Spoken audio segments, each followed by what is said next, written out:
Alright, now, so here we're going to be running the power wire. Now here I cut off a little extra wire from my spool over there because the stock wire that came with the box obviously isn't long enough to get all the way up to the battery terminal in a nice way. So what I have here, I'm going to be using my heat shrink. I got my wire here, I got my extra wire here. The heat shrink I'm going to stick right on top of here, and then I'm going to take these two wires here and I'm going to twist this pair, fold them, slide the heat shrink right over top of it, like so. Now you can use a lighter, hair dryer, or whatever you want to use. I use a lighter, and what you're going to do is go in here and you're going to just barely touch it, just a little bit, to get it to shrink around the wire. Careful, you don't want to melt the wire either, but just enough to where it goes on there and stays nice and tight. It might get a little soot on there, but that's okay. It'll rub right off. So now we have our extension. Now this next part here I'm going to be showing you has to do with our inline fuse, because you always want to have an inline fuse whenever you are wiring up to your battery. This way your fuse will blow before your light blows in the event it gets overamped. Okay, now here I have one of these. It's another connector that you take this and you slide right onto here. Make sure it's nice and tight, and then your wire here is going to go in this other end over here. Make sure that is in there nice and tight, and then you're going to clamp both ends. Make sure that they are nice and tight.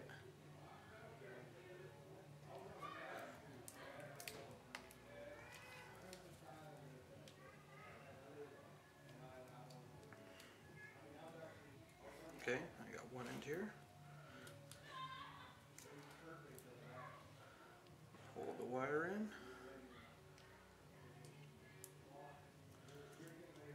And clamp this other side.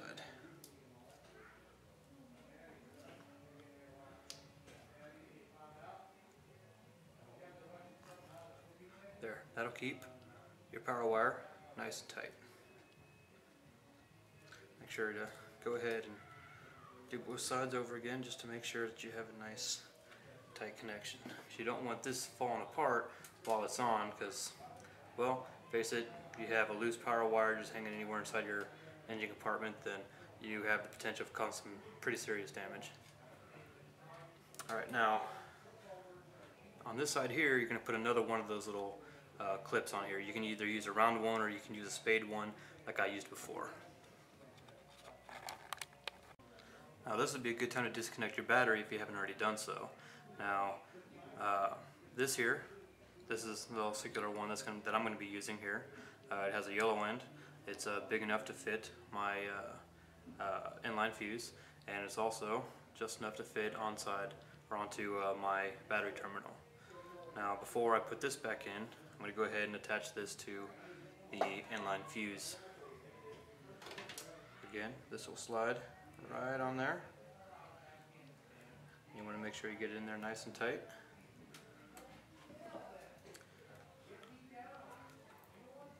And then clamp it on there nice and tight. That way it doesn't get sliding off. And you can wrap this down around any which way that you want to run it. Now, as you can see here, I went down and underneath and up and around on my battery cable here. At least this way, right up here, I can put in some zip ties to keep everything looking nice and neat. And once you get that in there, you want to go ahead and put this back on.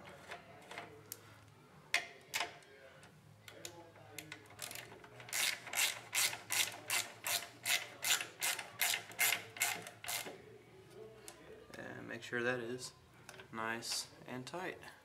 There you go. Now you have your wire in here. That is nice and tight. That's not going anywhere. Battery cable is not going anywhere. And now all you got to do is just go in here and put in your zip ties to make it look nice and neat. Here I have my zip tie.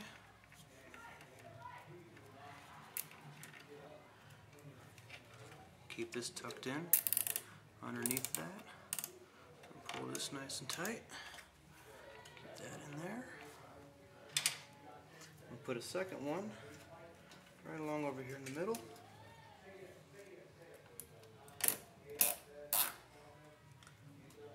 And turn that to where it stays on the bottom side, so you don't see that little knob. A third one right up here in the corner.